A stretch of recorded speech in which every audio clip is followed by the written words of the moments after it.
Sementara itu pemirsa, korban tewas akibat kebakaran sumur minyak di Blora, Jawa Tengah bertambah menjadi 3 orang. Tidak hanya memakan korban jiwa, kebakaran ini juga memaksa 50 kepala keluarga mengungsi.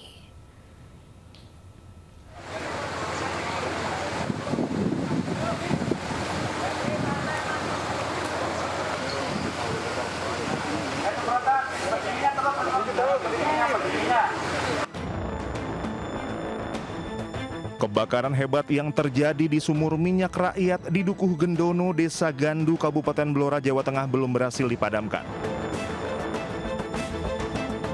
Petugas Satpol PP Kabupaten Blora dan BPBD memitigasi aliran minyak mentah yang masih keluar dari sumur yang terbakar. Meski petugas telah menghabiskan 5 galon foam khusus memadamkan api, kobaran masih terus membesar. Selain foam, petugas juga menurunkan alat berat menguruk titik api dengan tanah. Namun upaya tersebut belum membuahkan hasil. Pemadaman api semakin sulit dilakukan karena angin kencang membuat api menyambar ke berbagai arah. Alat berat yang digunakan pun terpaksa ditarik kembali karena tidak mampu menahan panas dan risiko sambaran api. Sampai detik ini sudah habis 5 foam. Untuk sementara karena sudah habis nunggu pasokan foam lagi dari PPSDM Gas. Untuk eskavator sepertinya tidak memungkinkan untuk melakukan penggurukan di titik api sumur. Untuk itu ini untuk beratnya untuk sementara kita tarik mundur karena api dari kemarin masih volume tingkat kebakarannya masih tetap seperti kemarin, belum ada perubahan. Kebakaran sumur rakyat yang terjadi di Blora, Jawa Tengah pada Minggu siang disebabkan gas beracun yang memicu semburan api besar. Badan Penanggulangan Bencana Daerah Kabupaten Blora, Jawa Tengah melaporkan sedikitnya 3 warga meninggal dunia akibat luka bakar serius yang mereka alami. Sementara korban luka bakar seorang ibu dan anak masih menjalani perawatan intensif di rumah sakit. Tak hanya memakan korban jiwa, kebakaran ini juga memaksa 50 kepala keluarga mengungsi ke rumah kerabat maupun lokasi aman. Dari Blora, Jawa Tengah, Heri Purnomo Anyus melaporkan. Pemirsa, 8 unit bangunan terbakar hebat di kawasan Jalan Cilontoh, Kecamatan Lengkong, Kota Bandung, Jawa Barat. Angin yang cukup kencang membuat bangunan yang ada di seberang sungai juga ikut terbakar.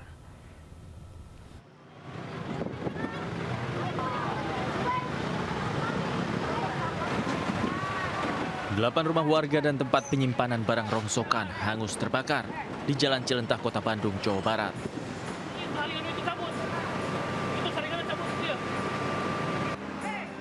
Petugas dibantu warga bahu-membahu memadamkan api dengan alat seadanya. Namun angin yang cukup kencang membuat api dengan cepat membesar dan sulit dipadamkan. Peristiwa ini berawal saat ledakan terjadi dari dapur salah satu rumah. Diduga ledakan itu berasal dari tabung gas yang tengah dipakai memasak. 7 unit mobil damkar dikerahkan ke lokasi untuk membantu memadamkan api. Ngeremet ke gudang rongsokan. Bangunan apa itu, Pak? Rongsokan. Rongsokan. Ya, rongsokan. Diduga dari bangunan rongsokan. Ya. Ada berapa bangunan, Pak, yang kebakar, Pak? Ini mah kurang lebih 8, soalnya mepet warung-warung bersekat-sekat gitu. 8 bangunan juga. Tadi bangunan seberang sungai juga Ada, ya ikut kena itu. Tidak ada korban akibat kebakaran ini, namun kerugian ditaksir mencapai ratusan juta rupiah. Dari Bandung, Jawa Barat, Ervan David, iNews melaporkan. Pemirsa, 52 orang pendaki mengalami hipotermia saat merayakan HUT ke-80 RI di puncak Gunung Bawakaraeng, Goa, Sulawesi Selatan. 1 pendaki tewas akibat insiden tersebut.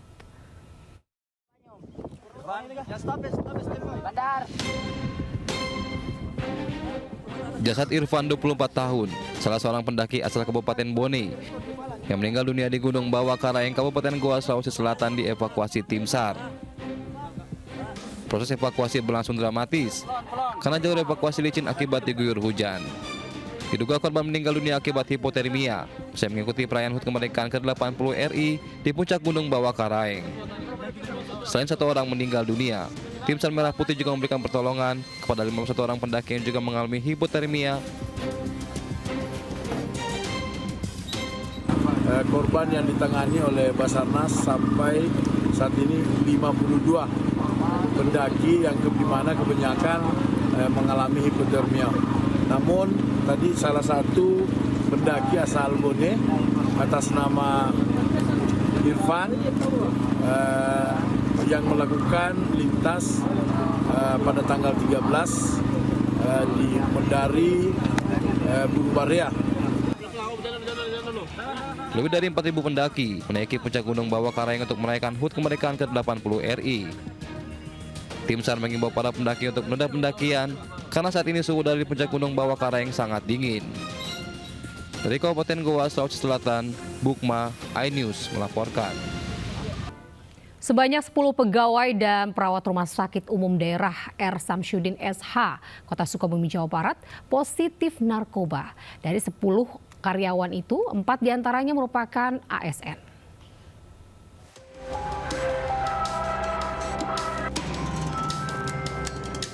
Sepuluh pegawai hingga perawat yang bekerja di RSUD R. Samsudin SH, Kota Sukabumi, Jawa Barat, positif narkotika dan obat-obat terlarang.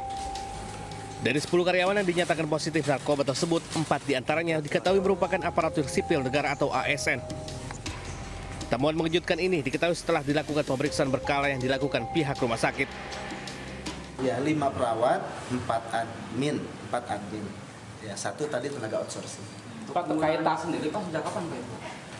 Mereka cukup bervariasi, ada yang dulu pernah makai tapi sudah tidak menggunakan lagi, ya karena ada sedang stres, ada masalah di keluarga, mereka menggunakan lagi. Ada yang memang baru coba gitu. Kalau sanksi terberatnya nanti akan dipecat atau seperti apa? Itu sesuai dengan hukuman disiplin ASN ya, hukuman disiplin ASN itu yang berwenang adalah PPK. Kini nasib 4 ASN yang terbukti positif mengkonsumsi narkoba itu tinggal menunggu ancaman pemecatan. Meski demikian, pelayanan terhadap pasien di rumah sakit tidak terganggu. Dari Sukabumi, Jawa Barat, Budi Setiawan, iNews melaporkan.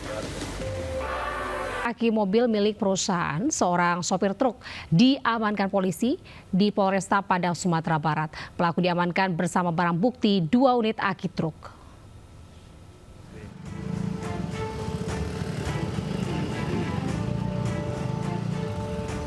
Sejumlah polisi berpakaian preman dari Polresta Padang bergerak menuju lokasi keberadaan seorang pelaku pencurian spesialis aki truk di daerah Aur Duri, Padang Timur, Kota Padang. Pelaku diamankan polisi di sebuah rumah kontrakan. Pelaku diboyong ke Mapolresta Padang bersama barang bukti 2 unit aki truk yang dicurinya dari tempatnya bekerja. Dalam menjalankan aksinya, pelaku yang merupakan sopir truk ini berpura-pura meninggalkan kendaraannya di pinggir jalan raya karena kendaraan tersebut mogok. Kemudian pelaku mengambil aki truk seolah-olah hilang dicuri orang. Aksi pelaku terbongkar setelah pemilik perusahaan mendapati aki truk dijual ke seorang penadah di daerah Lubuk Kilangan. Setelah mendapat laporan masyarakat, kita ada pencurian 363 yang dilakukan di malam hari. Setelah kita melaksanakan penyidikan dari barang yang hilang yang diambil tersangka, kita melacak atau mendeteksi sebagai pelaku. Selanjutnya malam hari kemarin kita melaksanakan penyelidikan langsung ke lapangan dengan tim Brewang dan berhasil kita mengamankan yang diduga tersangka. Tersangka terancam hukuman 9 tahun penjara. Dari Kota Padang, Sumatera Barat, Budi Sunandar, iNews melaporkan.